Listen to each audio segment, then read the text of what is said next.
I grew up in a small Midwestern town in the late 80s. We had three things: corn, church, and cable, and only one of those worked consistently. Back then, cable TV was a mess of static and ghost channels. Sometimes, when you flipped between stations late at night, you'd land on something strange. A half-aired infomercial, a looping weather map, or a preacher talking to an empty room. But in 1989, we got something different. It started with colors, reds, greens, blues, pulsing across the screen like a heartbeat. Then came the sound, warped music, like a nursery rhyme slowed down and dragged through mud. And then, the programming began. I still remember the first time I saw it. I was 12, home alone. I flipped past channel 76, static, and then suddenly, a jolt. The screen turned black. Then a cartoon came on, cheap animation. A man in a giant, toothy, smiley face costume was skipping through a park filled with balloon trees and smiling clouds. The voiceover was strange, cheerful but distorted. Smile man, Vo. Let's all smile for the Smile Man. If you don't, he might frown back. The character stopped skipping. It turned slowly to face the screen.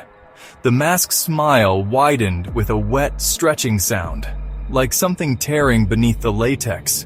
The music cut off. For several seconds, the screen just showed the Smile Man staring, unmoving, then static. I sat frozen. Every hair on my body stood up. I tried telling my parents. They dismissed it. Just some weird cable bleed. But other kids at school had seen it too. Different episodes, same channel, same Smile Man. One kid said he saw an episode where the Smile Man stood over a house. Just stood there for 20 minutes.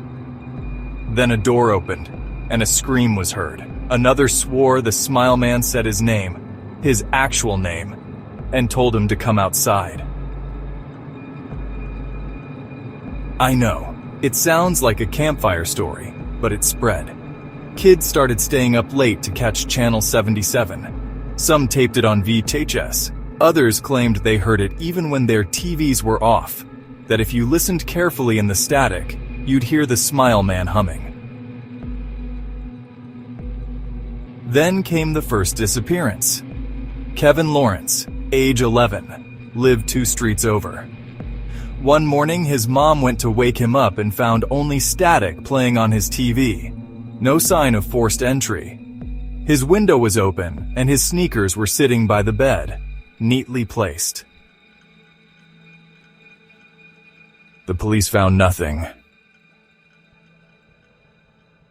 But that same night, Channel 77 aired again, and this time, the Smile Man had a new friend.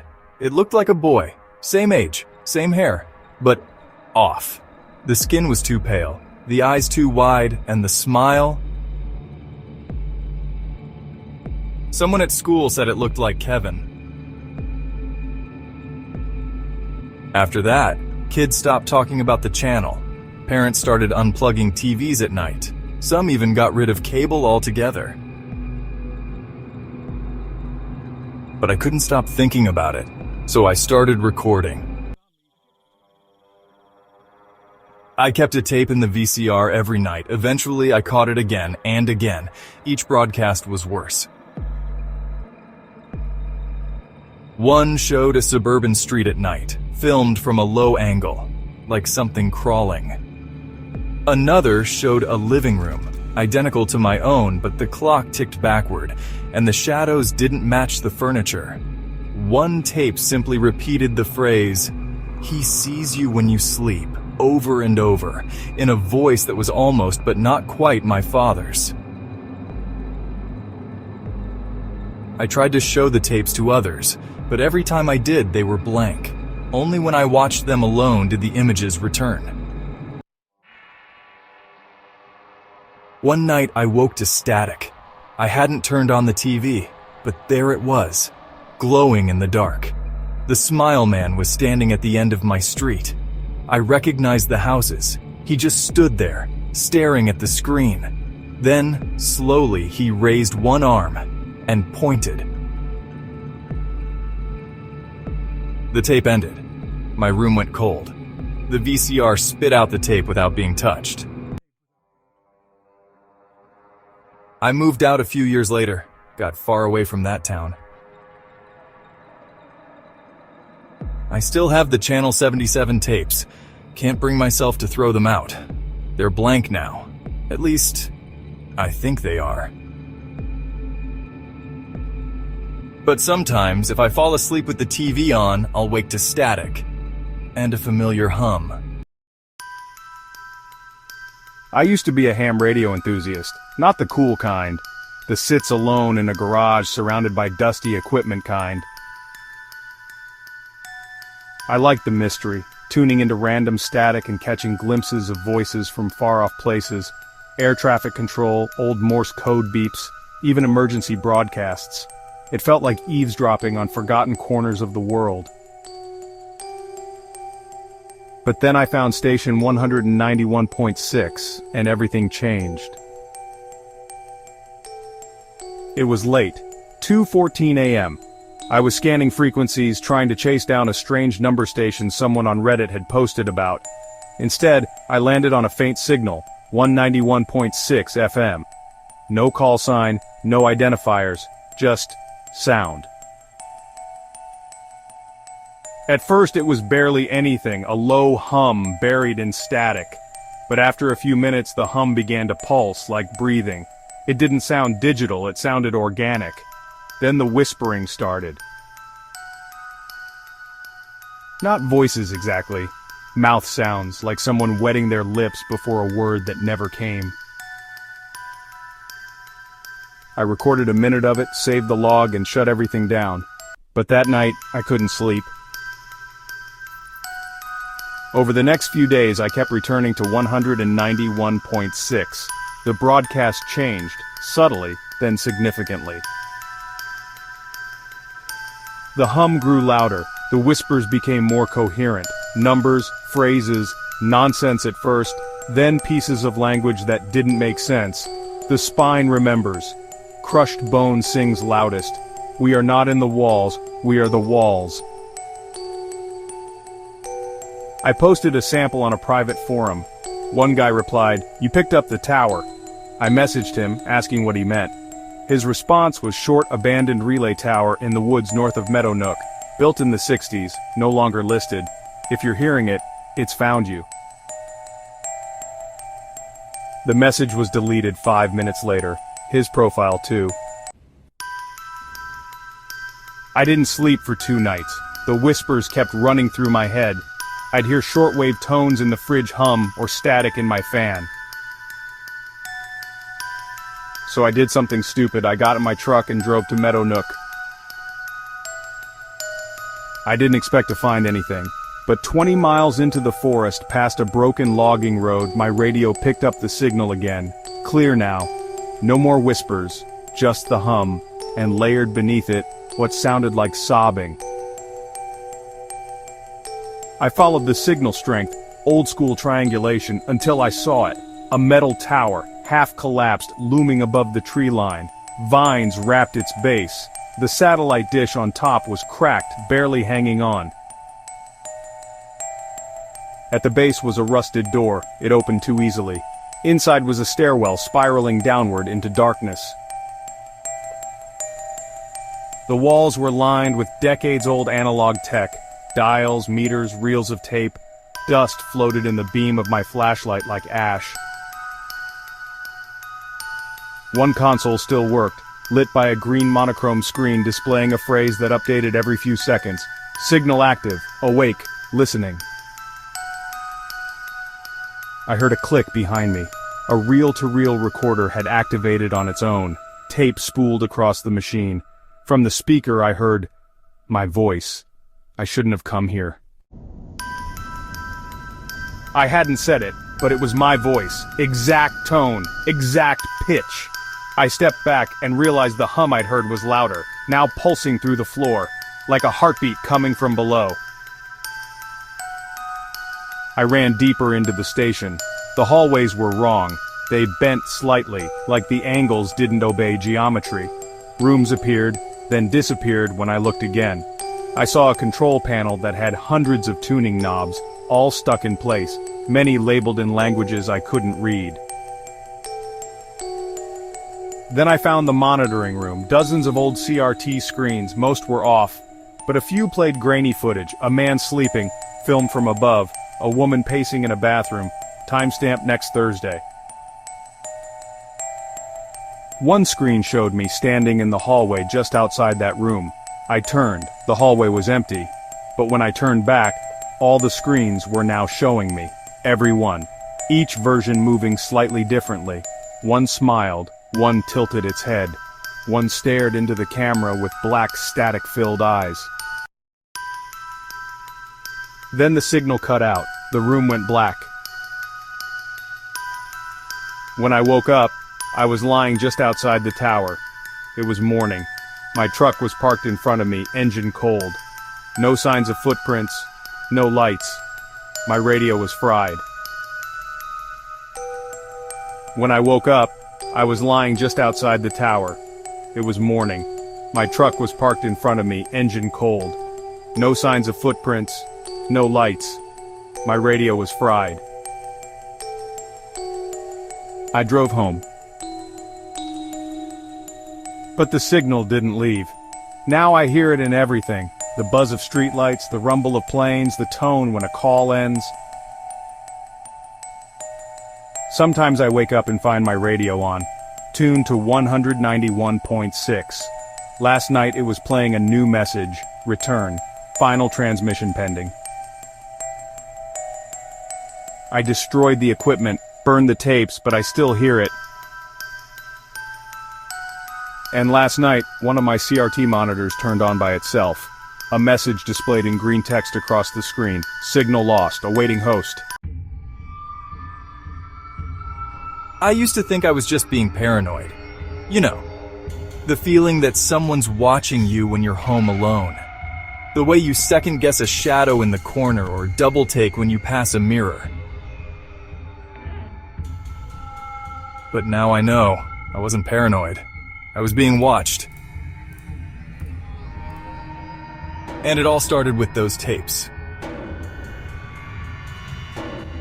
I live in an old apartment building in the city. 9 floors, peeling walls, weird plumbing.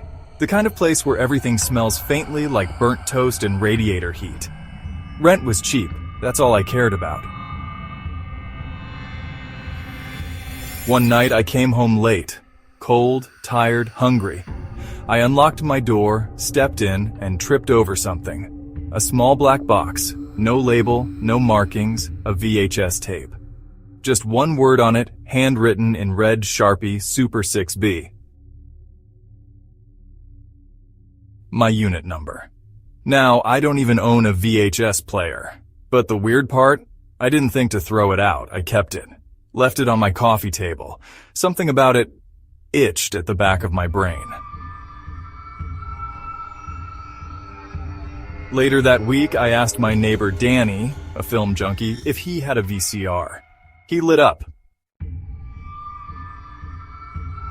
We set it up in his living room, popped in the tape. At first, just static. Then, faintly, shapes in the static. A room began to form, piece by piece. Grainy, distorted, but familiar. It was my apartment. Same lamp, same furniture, same paint crack near the ceiling. The timestamp read 5:47 p.m. that same day. On screen, a figure entered the room. They looked exactly like me.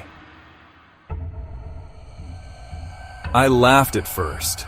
Thought maybe it was some trick, an old camcorder setup.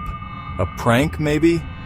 But the figure moved like me, dropped their keys like I always do. Sat in the exact same spot on the couch. Even rubbed their eye the way I do when I'm exhausted. We fast-forwarded. At 6:13 p.m., the VHS version of me walked to the window, paused, then turned, and stared directly into the camera, as if it knew we were watching. Nope, not keeping that in here. Back in my apartment, I couldn't stop staring at the tape. The next night, I found another one. No knock, no sound, just sitting on my doormat. Same black casing. This one said 6B, tape 2. I bought a second-hand VCR at a thrift shop, plugged it into my old CRT TV. No part of me wanted to watch it, and yet I did. This time, the recording started with me sleeping.